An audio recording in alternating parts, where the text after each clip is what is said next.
Hello superstars बच्चों।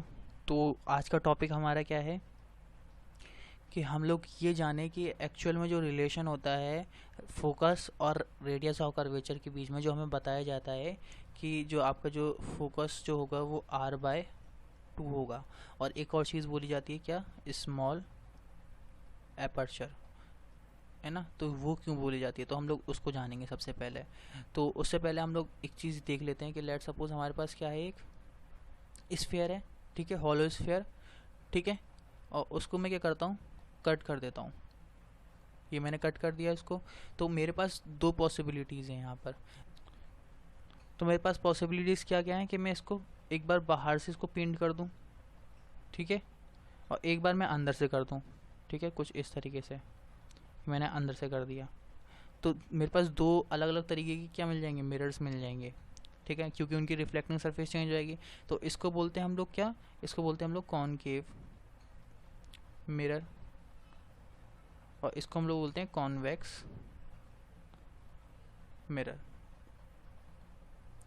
I assume कि आपको सारी की सारी क्या हैं, आपको क्या बोलते हैं, टर्मिनोलॉजीज आती होंगी। तो अगर मैं इसकी बेसिक टर्म्स के बारे में बात करूं, तो इसमें सबसे पहले जो आती है वो आती है कि सेंटर ऑफ कर्वेचर, ठीक है, जो कि इस स्फीयर का सेंटर होता है उसको हम लोग सेंटर ऑफ कर्वेचर बोलते हैं। अब जो इसको बोलते हैं आपके जो मिड पॉइंट को होता है, अपर्चर का जो मिड पॉइंट होता है उसको हम लोग क्या बोलते हैं, पोल बोलते हैं, ठीक है, ज्योमेट्रिकल पोल भी बोलते हैं इसको हम लोग। और जो लाइन इसको कट करते हुए जाती है, दोनों को पैरेलल जाती है, ठीक है, होते हुए जाती है, पास करते हुए सेंटर ऑफ कर्वेचर और पोल को, उसको हम लोग क्या बोलते हैं, प्रिंसिपल एक्सिस।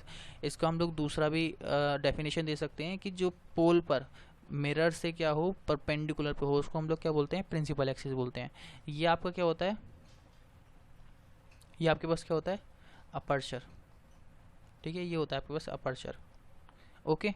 और फिर बाद में क्या आता है आपके पास कि इस वाली जो ये जो दूरी है इसको हम लोग क्या बोलते हैं, रेडियस ऑफ कर्वेचर, ओके। ये हो गया आपके पास रेडियस ऑफ कर्वेचर। अब एक और होता है फोकस, तो उसको हम लोग जानने से पहले हम लोग थोड़ा सा एक बेसिक्स पर चले जाएं, एक चीज़ के बारे में जो हमें नहीं पढ़ा जाता बेसिकली बोर्ड्स में, ठीक है। ये मेरे पास क्या है, लेट्स सपोज ये मेरे पास कॉनकेव मिरर है, ठीक है। अब इससे क्या होंगी, हमें क्या बताया जाता है कि जितनी भी lines parallel to principal axis होंगी वो किससे होती हुई जाती हैं, फोकस से होती हुई जाती हैं, है ना, फोकस से होती जाती है, यही तो बोला है। तो लेट सपोज कि ये मेरे पैरेलल लाइंस ले ली, ये एक पॉइंट से होते हुए जा रही हैं, इसको हमने क्या बोल दिया, फोकस बोल दिया।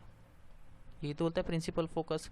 बट हमें जो चीज़ नहीं बताई जाती वो कि ये जो लाइन होती हैं वो क्या होती हैं, पैरेक्सियल लाइंस होती हैं, पैरेक्सियल रेज होती हैं।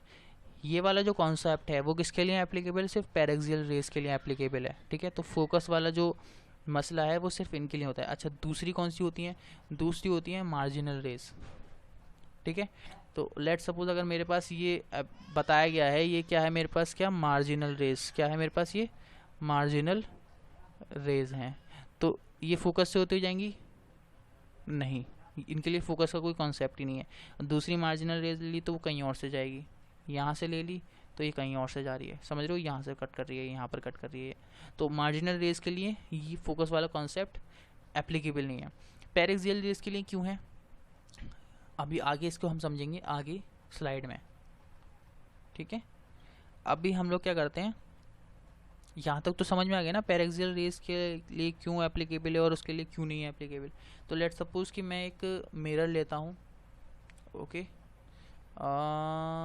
ये मैंने ले लिया एक मिरर, ओके। इसके लिए मैं फाइंड करने की कोशिश करता हूँ।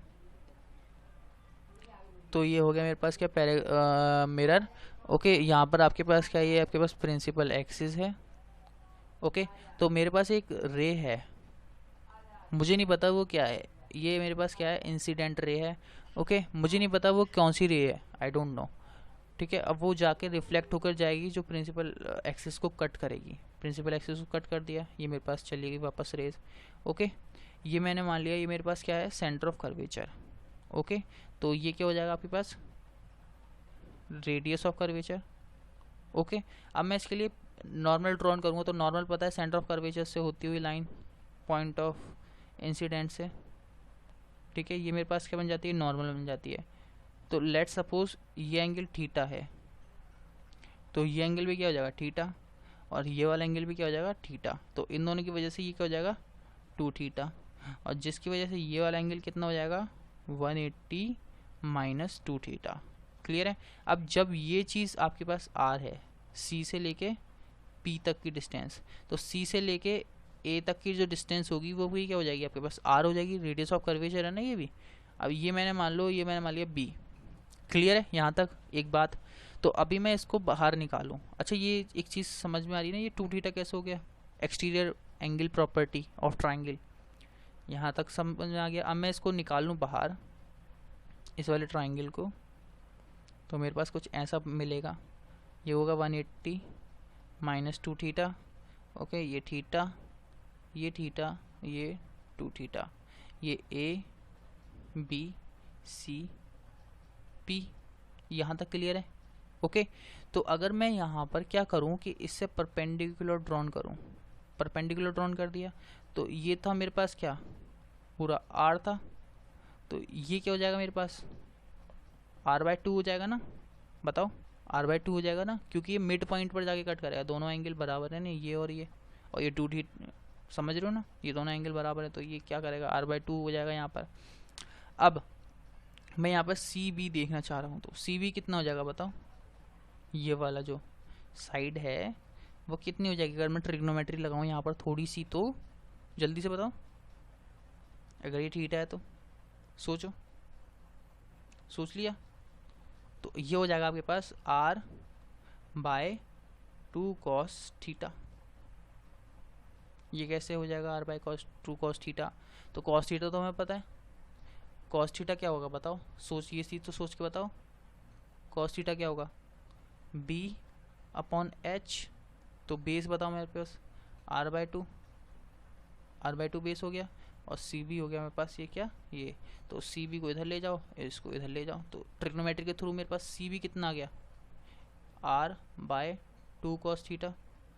तो यहाँ से मुझे एक चीज़ समझ में आती है कि ये जो रिलेशन जो था ना r/2 वाला, अभी तो नहीं आया है वो, तो यहाँ से एक चीज़ समझ में आती है कि थीटा का कुछ रिलेशन आ रहा है, एक चीज़।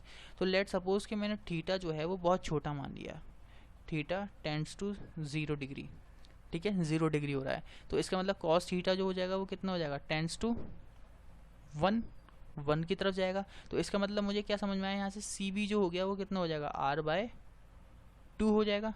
और यहाँ से मैं अगर मैं बी पी निकालना चाहूँ, तो टोटल कितना है, r माइनस सी बी, ठीक है, जो कि r/2 है, for this case, for special case, इस केस के लिए, ठीक है, जब थीटा टेंड्स टू 0 होगा, तो r minus r/2 which is again equal to r/2। तो यहाँ से मुझे रिलेशन एक चीज़ समझ में आया कि ये जो आपके पास जो रिलेशन है, जो आप पढ़ते आ रहे थे, f इक्वल्स टू r/2, वो किसके लिए एप्लीकेबल है, सिर्फ उन लाइंस के लिए, उन रेस के लिए जहाँ पर जो थीटा जो है, ये जो थीटा जो बन रहा है वो क्या हो, बहुत ही ज़्यादा छोटा हो। और वो जो होता है वो सिर्फ in case of axial rays के लिए होता है, सिर्फ एक्सियल रेस के लिए। क्यों, क्योंकि एक्सियल रेस वो रेस होती हैं जो कि बहुत ही ज़्यादा करीब होती हैं किससे, आपके प्रिंसिपल एक्सिस से। क्लियर है ना ये वाली बात, यहाँ तक जो प्रिंसिपल एक्सिस से क्या होती हैं, बहुत करीब होती हैं। यहाँ पर अगर मैं सेंटर ऑफ कर्वेचर बनाना चाहूँ और मैं यहाँ पर ये एंगल देखूँ इसका, ओके, और इसका जो एंगल देखूँ, वैसे तो यहाँ पर ये अलग अलग होने चाहिए, है ना, ये थीटा, ये थीटा, ये थीटा डैश, ये थीटा डैश, समझ रहे हो, ये थीटा और थीटा डैश अलग होने चाहिए, बट दोनों क्या हैं, इक्वल हो जाएंगे, क्योंकि ये बहुत ही ज़्यादा करीब हैं प्रिंसिपल एक्सिस से। जब वो बहुत ज़्यादा करीब हो जाएंगी रेस, तो उनके लिए तो थीटा बहुत छोटा हो जाएगा ना, जो कि थीटा और थीटा डैश जो होंगे वो टेंड्स टू 0 हो जाएंगे, समझ रहे हो। लेकिन इनके केस में ऐसा नहीं है। लेट सपोज यहाँ पर मैं सेंटर ऑफ कर्वेचर बनाता हूँ ना, तो ये बहुत दूर दूर है, तो इनके लिए जो होगा वो नेगलेक्ट नहीं कर पाएंगे हम लोग। ये जो थीटा जो बनेंगे ना, थीटा, थीटा डैश, इनको हम नेगलेक्ट नहीं कर पाएंगे, जिसकी वजह से हम लोग इसकी बजाय यहाँ पर क्या किस फॉर्मूले का यूज़ करेंगे, इस वाले फॉर्मूले का यूज़ करेंगे, ठीक है। तो ये जो है वो सिर्फ किसके लिए है, पैरेक्सियल रेस के लिए। अभी यहाँ पर क्लियर हो रही ना बात, ओके। तो ये जो F इक्वल्स टू R/2 जो आता है वो किसके लिए आता है? For paraxial raise.